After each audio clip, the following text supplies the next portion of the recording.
This video is on entering in goals in Plan Builder. So as we always do with these videos, we are going to stay in the FAKE program. So that's the training residential program. What we're going to do now is we're going to update goals. So what I'm going to do is I'm going to scroll down. Now in services, just like before when you're updating goals, you're updating them in the service plan, which means you go to the service module. When I click that, you'll see that things drop down, so you need to scroll down. You'll see this new item, plans and reviews. We're going to click plans and review. It keeps you in the right program. Now what you have to do is select the resident or member within that program.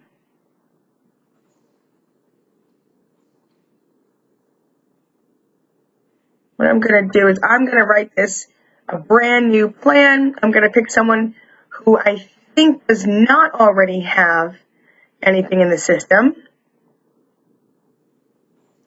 And I'm going to go with Silly Sally. So my client is Silly Sally. I've noticed as soon as I clicked her that there are no plans already built. Okay. So what you have to do first is you'll notice that this little icon is add new plans and reviews. So it's a document symbol with a plus sign. Notice that as I go over any of these fields, it tells me what it is. The pop-up window shows up. So we're going to head and click add a new document. Now, what I'm going to do is I'm going to enter in a due date. Okay, the due date is what date is this plan to start? When is it due? So what I'm going to do is I want to show you that this doesn't affect PTR. So you should be entering in plans for a future date. But in today's date, it's the 16th. March 16th is the date that this video is being recorded. So what I'm going to go ahead and do is I'm going to pretend that, let's pretend that it's March 5th. And I'm putting the plan in for a future date of March 9th. Let's just pretend that. So we're going to March 9th. Type initial plan or review. We do not have to write a review. We're doing an initial plan. I'm going to go ahead and select initial plan. And the reviewer is the person doing this. Whoever's logged in and entering this in, you are the reviewer. So I'm going to go ahead and find myself. And I'm going to hit save. Now you'll notice that it blinked twice. Silly Sally does not have any diagnosis information on her face sheet, which is why nothing is being pulled out. It's saying no records here. In order for us to bill Medicaid, there has to be a diagnosis and an ICD-10 code. This will automatically be pulled in through the face sheet under entitlements. So we have to make sure that the diagnosis information has been entered so that it'll pull in here. Okay, so now what we're going to do is we're going to develop new goals for Silly Sally. First, what I have to do is I have to talk about the person's individual strengths and their stated needs. And then criteria for discharge. So before I add a goal, I have to talk about these. So, Silly is, or I'll say she effectively communicates with gestures and ASL.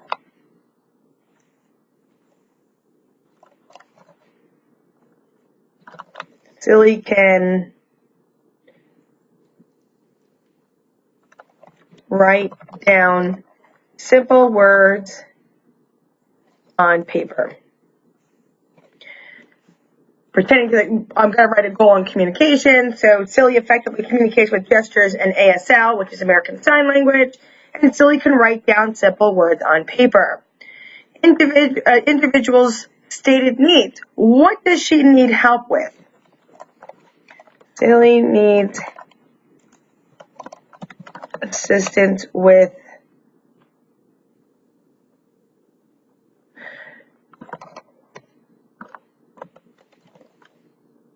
communicating with the hearing population. So maybe there's a bridge that needs to be made there. Maybe that she's good at communicating with gestures and ASL.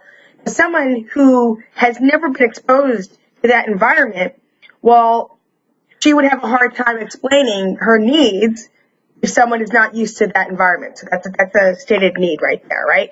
So that tells me right off the bat, knowing her, reading this tells me that, okay, she needs to, in order for a staff person to work with this individual, they need to understand certain gestures and maybe some simple sign language to start that conversation. It's really important for me to know that. Okay, criteria for discharge is always subject to refusals, or refusal is fine as well. I'm going to go ahead and save that. It'll say here, form successfully saved, and eventually that's going to go away as it just did. We're going to go ahead and add a goal. Goal statement. What is the goal? Okay, so Silly will communicate with others while at program. Rationale for goal. Silly has a difficult time communicating with the hearing world and needs help learning how to capture the attention of the hearing staff and other members or residents, depending on which one we're doing, while at program. Silly is very interested in this process and is eager to start this goal. So, rationale for goal. Why is the goal being developed? You notice here, I did not write the goal here. I did not write the objective here. I did not write neither the goal nor the objective in the rationale. The reason why I pause and say this is because I often see either the goal or the objective just repeated in the section. So again, the rationale for the goal is, why did you develop the goal? Or why did the team develop the goal? Or why did the person choose to work on this goal? So it's all about why, okay? So that's why I wanted to just pause and explain that. Why was the goal developed? You have, like, if I sat there in front of you and said, okay, so why did you guys choose this goal? Think about how you would answer me and how would you form those sentences. That's what you want to put there. I hope that makes sense. Now we have the goal. Now we just need to add the objective. Now notice in the previous plan, I would have had to save, go back in, save, go back in. Here, I wrote it. I could fluidly go right to objective. That's the beauty of Plan Builder. There's not this cut and paste and going back and forth. It's a little bit more seamless, which is exactly what we wanted. So now here we're actually going to write what the actual objective is. Now remember, the objective has to be measurable. What level of service is the agency going to provide this person while working on their goal? How often is this person going to work on their goal? And what is it that we're actually trying to measure? So those three things have to be answered. Okay, so we're going to put with verbal prompts. You'll notice that it automatically starts typing here at the same time. With verbal prompts, so that's the level of assistance that the agency is providing this person. Again, that's the level of assistance, verbal prompting. So, with verbal prompting, Silly will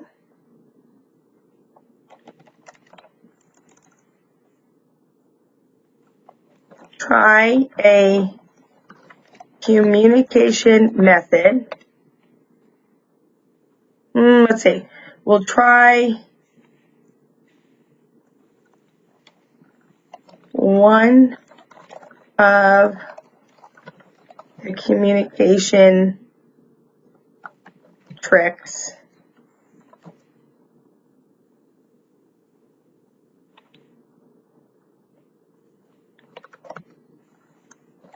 from her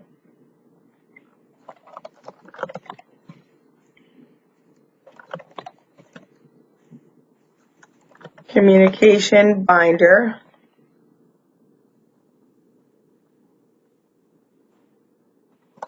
Every day she is at program.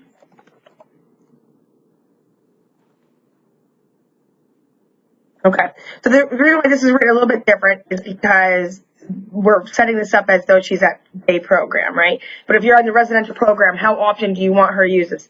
It could be up to 3 times. So you know what? Let me change this. So this would be an example for day program, right? Every day she's at program, or we can even put 3 times a week. Every week. Or I can actually put 3 times a week, right? But if I do 3 times a week, let me do the math here. 3 times a week, there's 4 weeks, roughly 4 weeks in a month, right? So 3 times 4, 12, right? Okay, so I could put 12 times a month. Now you notice that you could put 3 times a week, that's fine. But let's say 1 week she doesn't get a chance to use it that much, the next week she can use it more, like 5 times. Let's say she goes out on vacation and they go to like a beach and she's really not communicating with anybody, which I can't see that happening, but I'm playing devil's advocate here. And then the following week she has an opportunity to do it 6 times. So you're not really holding yourself down to saying that it's got to be those 3 times a week, it's 12 times a month. Now, you're looking at day programming and you're looking at a daily note. Let's say this was a DayHab communication goal under DayHab service code. You might want to broaden that and say every day that she is at program. That broadens it up for you, because if she's going to be at program, she's going to be interacting with a lot of other people. She is going to need to communicate with those individuals. So every day that that person's at program, she's going to be working on this goal. So it speaks to both worlds, right? Because residential doesn't really set the same way. Residential's goals can be a little bit more specific with how many times, right? Okay, so communicate with her communication binder 12 times a month. Okay, service type. Now, when you click here, you're going to notice that staff intervention. How are the staff going to work with this individual? And then the service type. So staff intervention.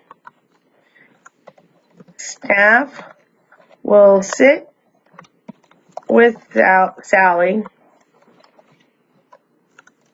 and show her the many ways she can communicate with others using tricks by reviewing the binder developed by the speech therapist.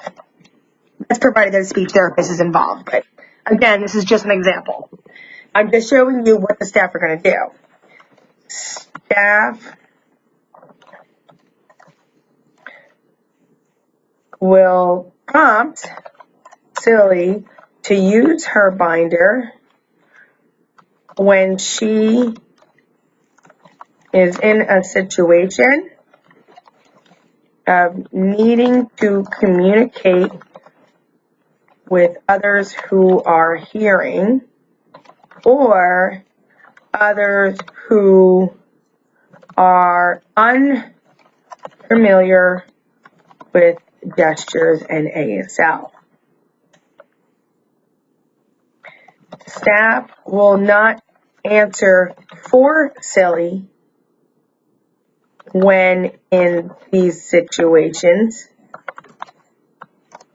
but rather empower Silly to communicate on her own.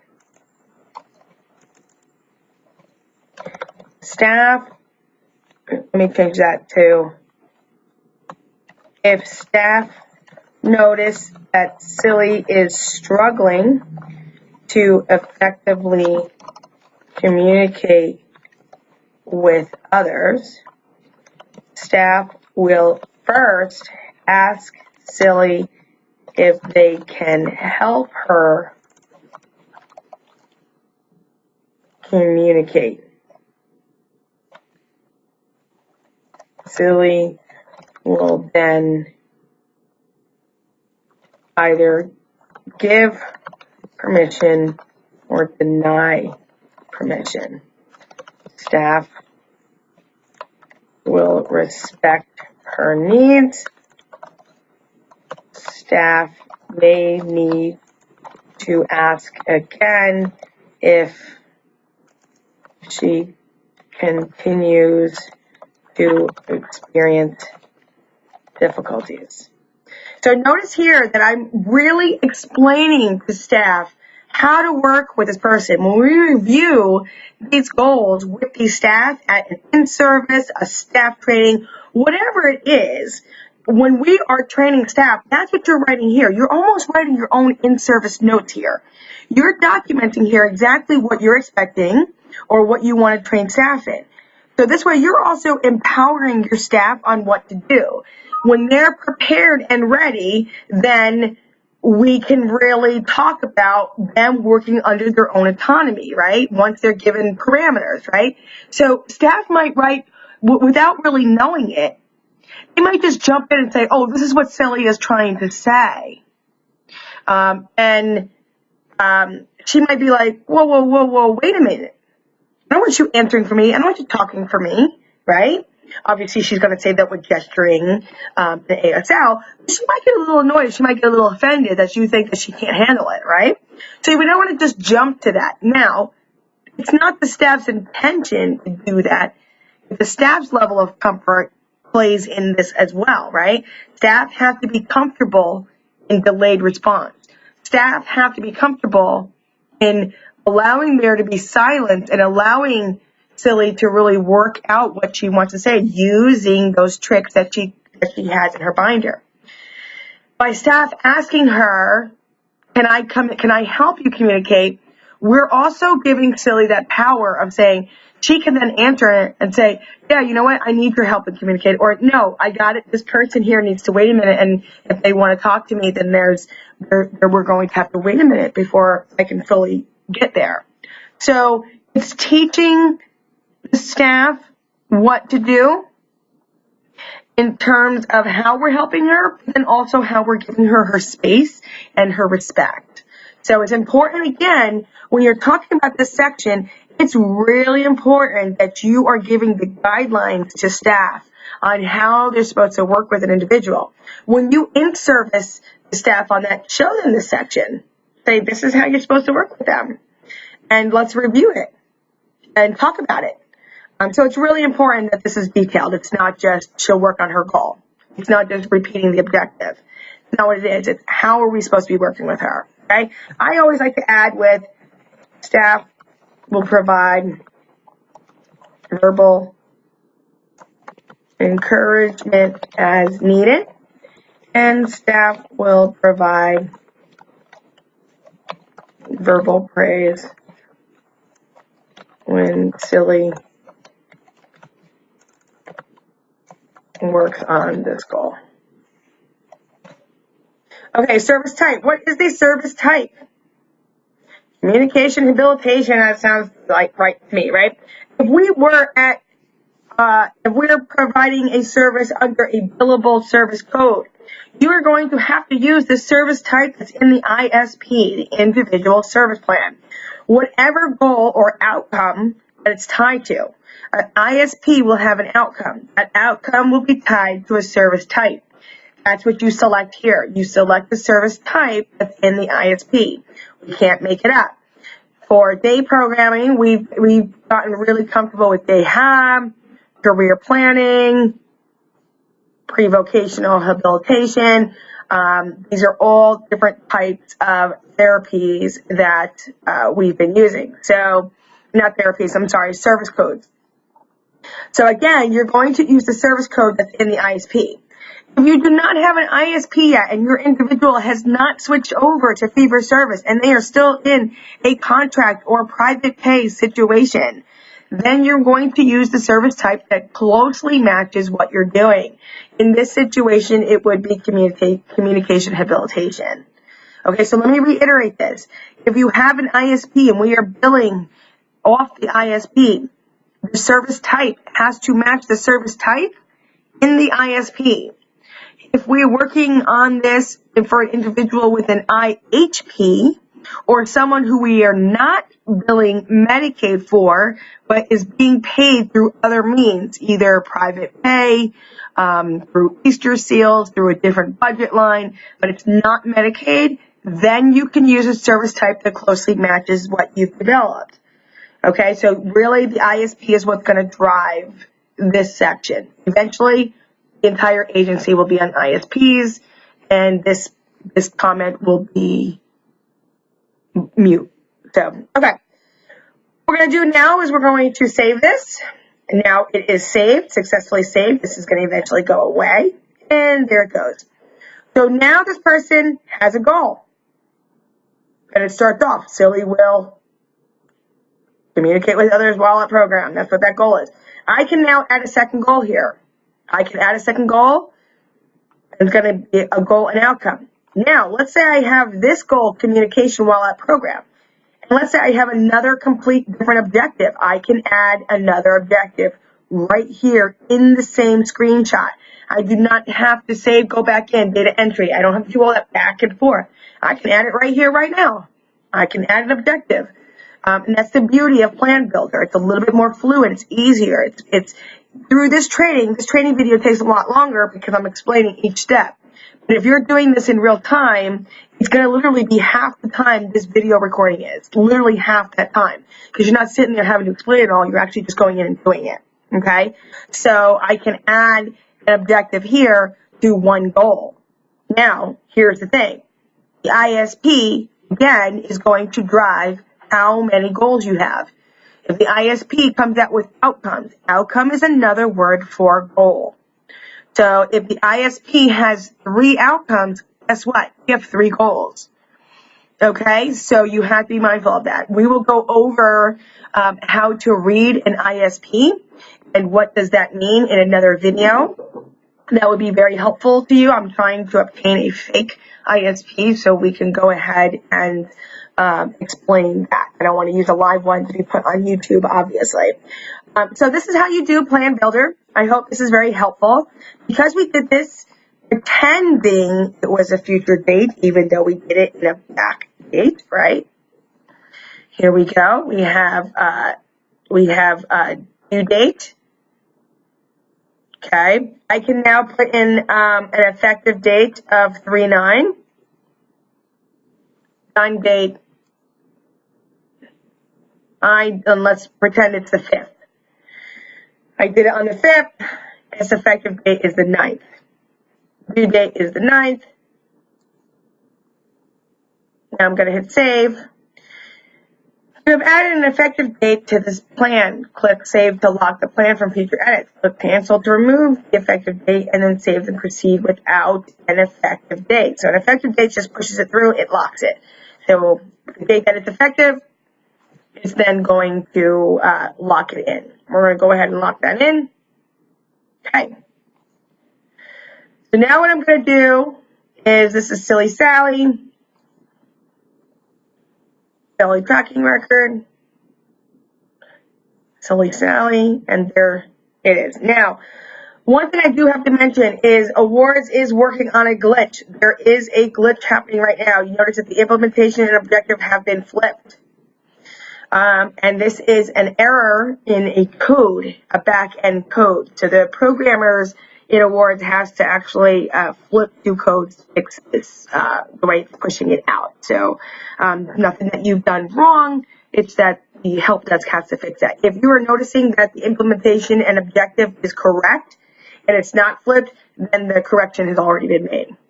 So here you have it on the 16th. Here it is.